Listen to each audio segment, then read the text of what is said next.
Hi అండి, నమస్తే. Welcome back to tasty spoon. నేను మీ భార్గవి. ఈరోజు మన రెసిపీ నేతి అరిసెలు. ఈ అరిసెల్ని సంక్రాంతి స్పెషల్గా చేసుకుంటూ ఉంటాం కదా. మీరు ఫస్ట్ టైం చేసినా సరే పర్ఫెక్ట్ కొలతలతోటి ఎలాంటి బెల్లం యూస్ చేస్తే అరిసెలు చాలా బాగా వస్తాయో నేను ఈ వీడియోలో చూపిస్తాను. అలానే వీడియోని చివరి వరకు స్కిప్ చేయకుండా చూడండి. చిన్న చిన్న టిప్స్ చెప్పుకుంటూ అరిసెల్ని ఎలా ప్రిపేర్ చేసుకోవాలో చూద్దాం. ఈ అరిసెల కోసం నేను కేజీ బియ్యం తీసుకుంటున్నానండి. కేజీ బియ్యానికి కరెక్ట్ కొలతలతోటి అరిసెల్ని ప్రిపేర్ చేసి చూపిస్తాను. మీరు ఏ బియ్యమైనా తీసుకోవచ్చు, రేషన్ బియ్యమైనా, లేదంటే నార్మల్గా మనం అన్నం వండుకుంటాం కదా, ఆ బియ్యమైనా పర్లేదు.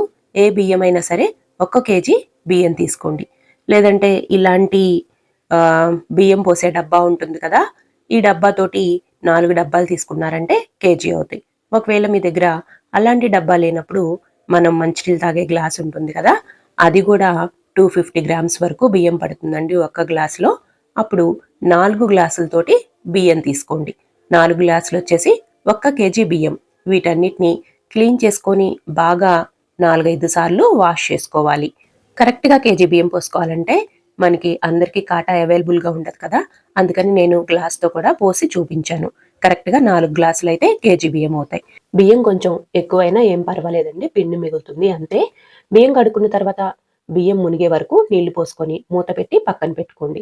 అలాగే ఈ బియ్యాన్ని 24 గంటల సేపు నానబెట్టుకోవాలి. ఇంకొంచెం ఎక్కువ నాన్న ఏం ప్రాబ్లం లేదండి, అరిసెలు బాగా సాఫ్ట్గా వస్తాయి. బియ్యాన్ని ఉదయం సాయంత్రం 2 పూట్ల కడుక్కొని మంచినీళ్ళు పోసి ఉంచుకోండి. బియ్యం నానిన తర్వాత బియ్యంలో ఉండే నీళ్ళన్నీ తీసేసి స్టెన్నర్లో వేసి వడపోసుకోవాలి. బియ్యాన్ని ఒక పావు గంట సేపు ఆరనివ్వండి. అలా అని ఏమి ఎండలో పెట్టాల్సిన అవసరం లేదు.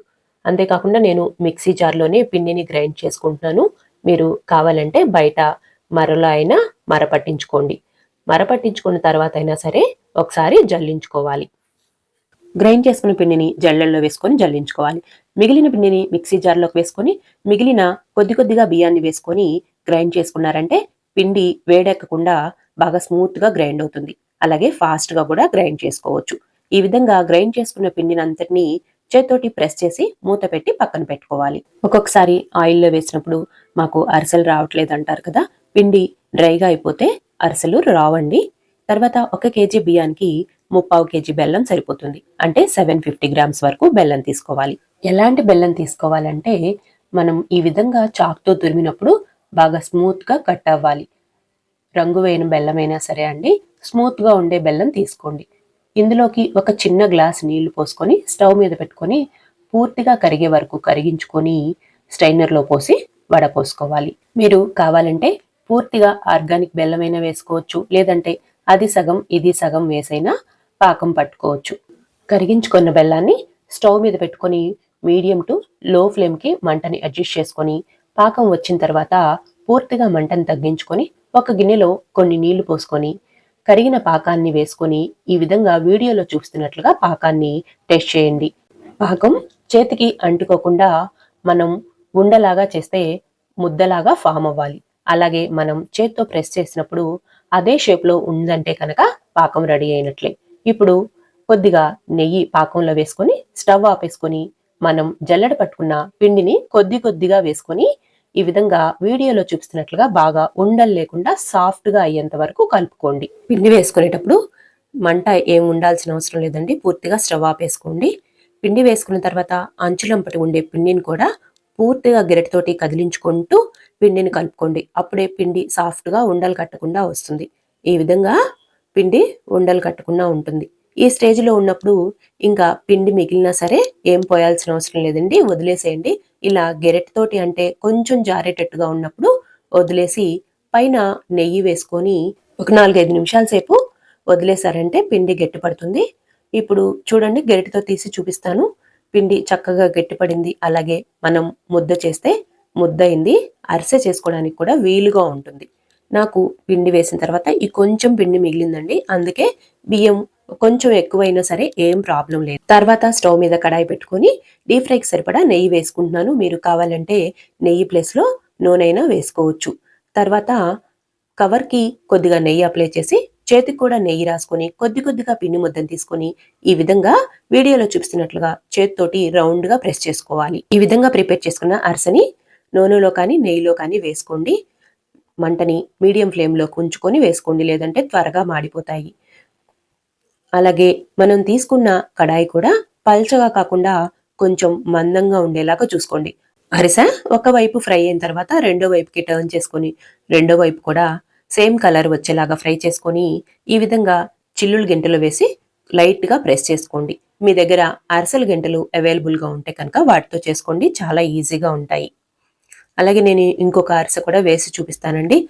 అరిసెలు వేసుకునే ప్రతిసారి మంటని అడ్జస్ట్ చేసుకుంటూ ఉండండి. లో ఫ్లేమ్లో ఉంటే అడుగంటుతాయి, అలా అని హై ఫ్లేమ్లో ఉందంటే కనుక తొందరగా మాడిపోతాయి.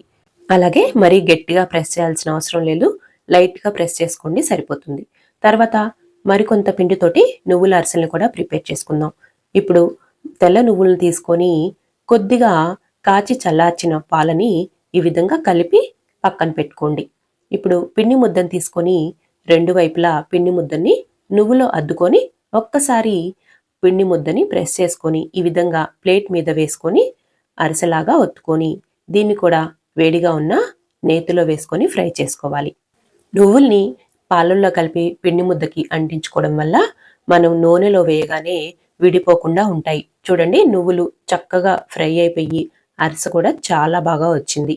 ఇలా తీసుకున్న అరిసెల్ని ఏదైనా ప్లేట్లో విడివిడిగా వేసుకోండి, ఒకదాని మీద ఒకటి వేయొద్దు. ఈ వేడికి ఒకదానికొకటి అంటుకొని మనం తర్వాత తీసేటప్పుడు ఊడిపోతాయి. ఈ విధంగా సపరేట్గా వేసుకోండి. చివరిగా 2-3 అరిసెలప్పుడు పిండి కొద్దిగా గట్టి పడుతుంది. అప్పుడు ఏం చేస్తారంటే కొద్దిగా చెయ్యికి నెయ్యి అప్లై చేసుకొని పిండిని ఈ విధంగా ప్రెస్ చేశారంటే పిండి బాగా మెత్తపడుతుంది. నేతితోటి ప్రెస్ చేసుకొని ఆయిల్లో వేసుకోండి, సాఫ్ట్గా వస్తాయి. చివరిగా మరొక టిప్ చెప్తాను.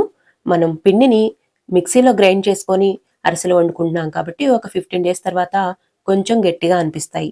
అలా కాకుండా ఉండాలంటే ప్యాన్ మీద కొంచెం హీట్ చేసుకొని తిన్నారంటే సాఫ్ట్గా వస్తాయి. అంతేనండి, ఎంతో టేస్టీగా ఉండే మన ట్రెడిషనల్ డిష్ ఆంధ్ర స్టైల్ అరిసెలు రెడీ అయిపోయినాయి. మీకు నచ్చితే తప్పకుండా లైక్ చేయండి. మీ ఫ్యామిలీ, ఫ్రెండ్స్ అండ్ రిలేటివ్స్కి ఈ వీడియోని షేర్ చేయండి. నా వీడియో మొదటిసారిగా చూస్తున్నట్లయితే నా ఛానల్ని తప్పకుండా సబ్స్క్రైబ్ చేసుకోండి. మీకు ఇంకా ఏమైనా డౌట్స్ ఉంటే కామెంట్ చేయండి, నేను తప్పకుండా రిప్లై ఇస్తాను. Thank you for watching.